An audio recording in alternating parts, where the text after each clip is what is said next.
The storm raged outside, a furious dance of violet lightning crackling against the reinforced glass of Carl's cabin.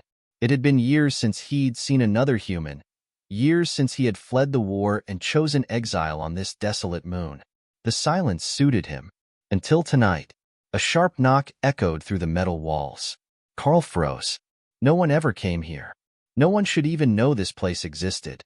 The knock came again, urgent, desperate, hand hovering over his old blaster.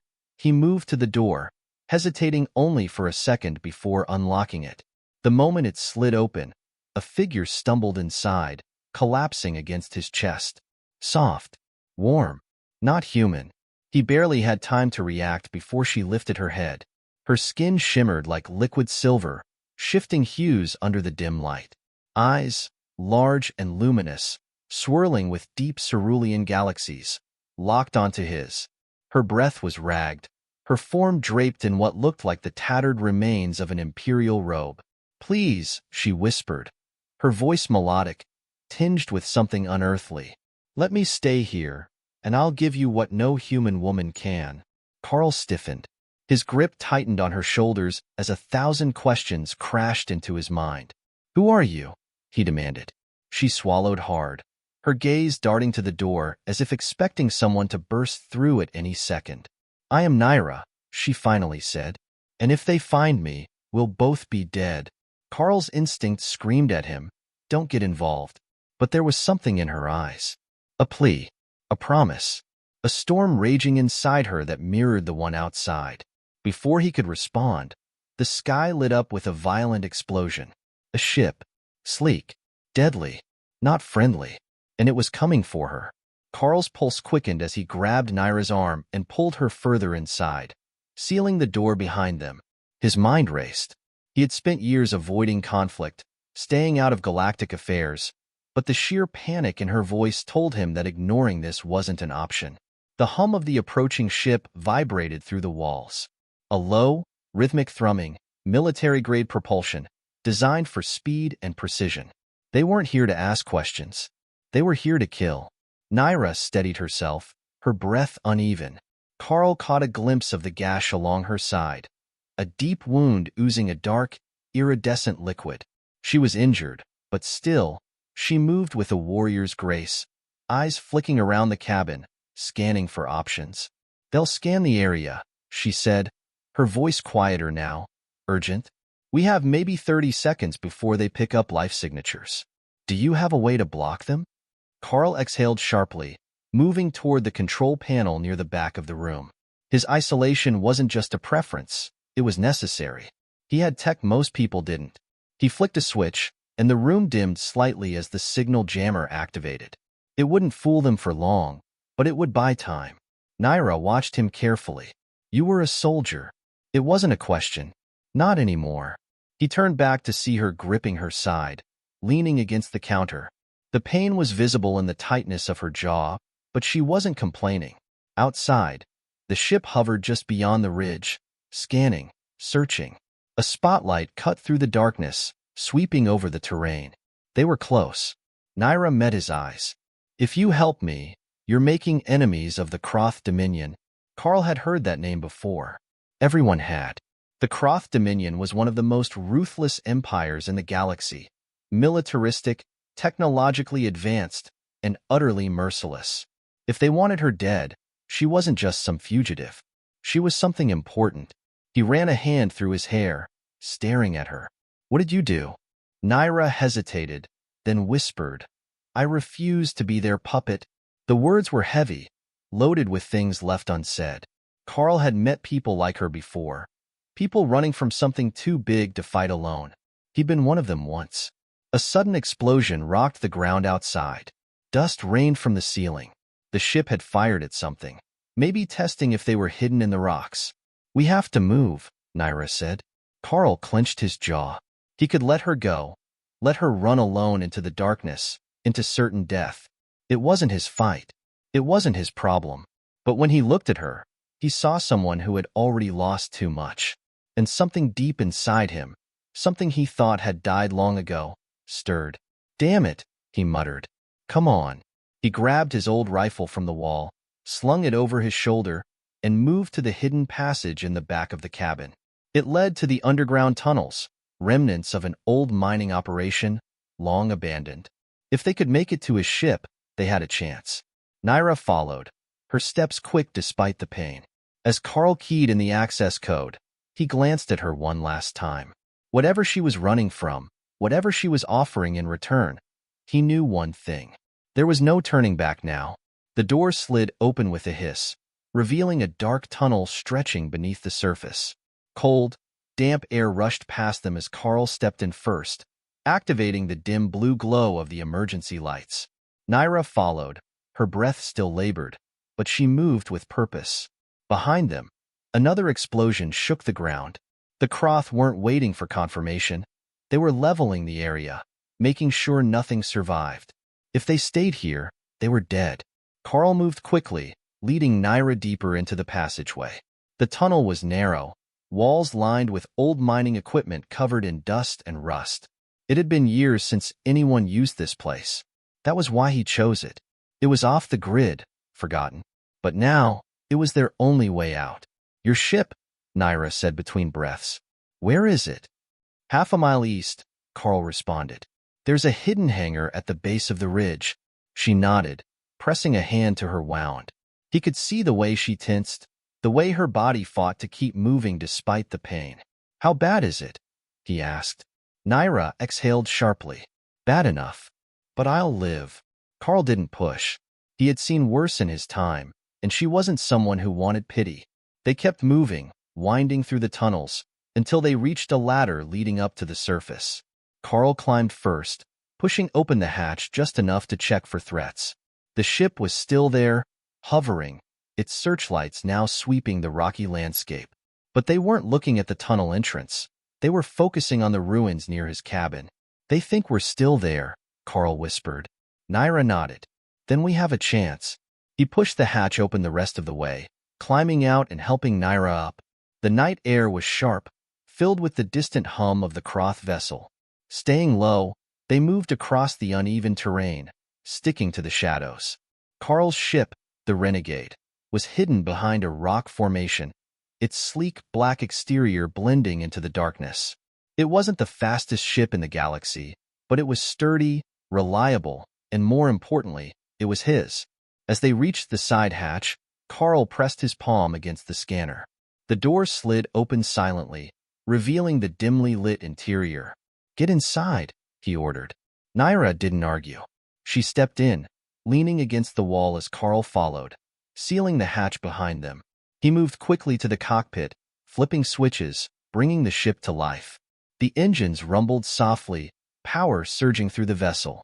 Outside, the Kroth ship suddenly shifted, its searchlights swinging toward them. Carl cursed under his breath. "They know," Nyra said. The Kroth ship fired. Carl yanked the controls, and the Renegade roared to life, lifting off the ground just as the blast struck where they had been. Dirt and rock exploded outward, but they were already moving, engines burning hot as they shot toward the sky. The Kroth ship gave chase. Alarms blared as the enemy vessel locked onto them, its weapons primed. Carl gritted his teeth, fingers flying over the controls. "Hold on," he muttered. Nyra gripped the back of his seat as the Renegade twisted through the sky, dodging another blast. "They're not letting us go," she said. "They never do," Carl replied. He pushed the ship harder, weaving through the rocky cliffs as plasma bolts streaked past them. But the Kroth weren't just good. They were relentless. Another warning flashed on the screen. "Missile lock." "Nyra," Carl said, "I hope you brought more than bad luck." She met his eyes, then reached for the control panel. "I can disable their targeting," she said. "But you need to give me time." Carl didn't hesitate. "Do it." Nyra's fingers danced over the console, entering a rapid sequence of alien code. The Kroth ship loomed closer, missile bays opening. Seconds felt like hours. Then, the enemy ship's lights flickered. Its weapons stuttered, systems glitching. Carl saw his chance. He spun the Renegade around, pulling the trigger. Twin plasma cannons erupted, striking the Kroth vessel dead center. Fire and metal exploded in all directions as the enemy ship spiraled downward, crashing into the rocky surface below. Carl exhaled, his grip finally relaxing. Nyra leaned back, breathless, eyes still locked on the burning wreckage below. "We did it," she said softly. Carl turned to her. "You hacked their systems." She smirked. "Like I said, I can give you what no human woman can." Carl chuckled, shaking his head. "Where to now?" Nyra asked. Carl glanced at the stars stretching endlessly before them. "Well," he said, "I think you owe me an explanation first." Nyra's expression grew serious. "And after that?" Carl smirked. "After that, we see just how deep this rabbit hole goes." With that, he punched the throttle, and the renegade shot into the vast unknown. The stars stretched endlessly ahead, streaks of silver and blue as the renegade cut through the void. Carl kept one hand on the controls, the other drumming against the console as he glanced at Nyra. She was quiet now, staring out the viewport, the flickering light of distant suns reflecting in her deep, swirling eyes. She had barely spoken since their escape, and Carl had given her space. But now, with the hum of the ship beneath them and the immediate danger behind them, at least for now, he needed answers. "You gonna tell me why the Croth are after you?" he finally asked. Nyra exhaled slowly, shifting in her seat. The exhaustion in her posture was obvious, but there was something else, hesitation. Carl waited.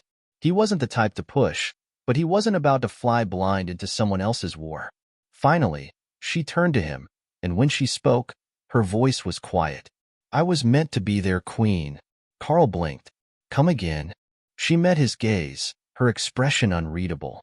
"Nyra Va Tralles, firstborn of the royal bloodline, heir to the Croth throne." Carl let out a low whistle. "So I've got actual royalty bleeding on my co-pilot's seat." "Fantastic." Nyra didn't smile. "I wasn't supposed to survive. My father, he was the previous ruler. He believed in something the Dominion didn't." She hesitated. "Peace." Carl didn't miss the way her fingers clenched slightly against the armrest, her body going rigid. He'd seen that look before. Someone who had lost too much. Someone carrying the weight of ghosts. "The High Council didn't want peace," she continued. "They wanted control. When my father refused to wage war on the outer systems, they killed him. My mother. My brothers." Carl's fingers tightened on the controls. He had seen the Dominion's brutality firsthand. He had fought in the wars they started, watched planets burn under their rule. He knew exactly how ruthless they could be. "And you?" he asked. Nyra's jaw tensed. "I was supposed to be executed. Publicly. A symbol to show the people that resistance was meaningless." She looked away. "But I escaped. I ran. And I've been running ever since." Carl leaned back in his seat, exhaling. "That's one hell of a story." Nyra turned back to the viewport, her expression distant. "It's not a story. It's my life." Silence settled between them. Carl stared at the vast stretch of space ahead, feeling the weight of what she had just told him. He had spent years running from his own past, burying it on that desolate moon. But Nyra? She was still in the middle of hers. And now, so was he. "All right," he said after a long moment. "You've got the entire Croth Empire after you. What's your plan?" Nyra hesitated. "I don't have one." Carl let out a dry chuckle. "Great. Love that for us." She shot him a sharp look. "I didn't ask you to get involved." Carl met her gaze, unflinching. "No, but I did. And now we've got bounty hunters, warships, and half the Dominion looking for us. So if we're doing this, we're doing it right." Nyra studied him for a moment, something unreadable in her expression. Then she nodded. "There's someone who might help. If he's still alive." Carl arched a brow. "And who's that?" She took a breath. "General Korrin Vel." Carl stiffened. The name wasn't just familiar, it was legendary. Korrin Vel was once the Dominion's greatest military strategist, until he defected. The last Carl had heard, he had vanished without a trace. Some said he was dead. Others said he was building an army in the far reaches of space. "If anyone knows how to fight the Dominion," Nyra said, "it's him." Carl sighed, running a hand through his hair. "And where do we even start looking?" Nyra's lips curved into a small, knowing smirk. "I have a lead." Carl shook his head, muttering, "Of course you do." Outside, The stars stretched endlessly ahead. And somewhere in the vastness of space, the first pieces of a rebellion were about to fall into place. Carl didn't like the sound of this. A missing general, an empire on their tail, and no clear plan. It had all the makings of a suicide mission. And yet, he found himself adjusting their trajectory, plotting a course toward whatever lead Nyra had. He wasn't sure why he was doing this. Maybe it was because he was sick of running. Maybe it was the way Nyra's voice carried quiet determination, even through exhaustion. Maybe it was the flicker of something in her eyes, something that looked too much like his own past. The renegade cut through space, its engines purring as they headed into the unknown. Carl glanced at Nyra. Where's this lead taking us? Her fingers danced over the ship's terminal, pulling up a set of coordinates. The Aryan Belt. There's a station hidden inside one of the asteroid fields. If Korrin is still alive, someone there will know where to find him. Carl grimaced. The Aryan Belt is pirate territory. Nyra nodded. That's why it's the perfect place to disappear. Carl couldn't argue with that. The Aryan Belt was a lawless region, a haven for smugglers, mercenaries, and people who didn't want to be found. It was also incredibly dangerous. Navigating the asteroid fields was difficult enough, but the real threat came from those who made their home there. The journey took hours. Nyra had finally allowed herself to rest, curled up in the co-pilot's seat, her breathing steady but shallow. Carl had seen wounds like hers before.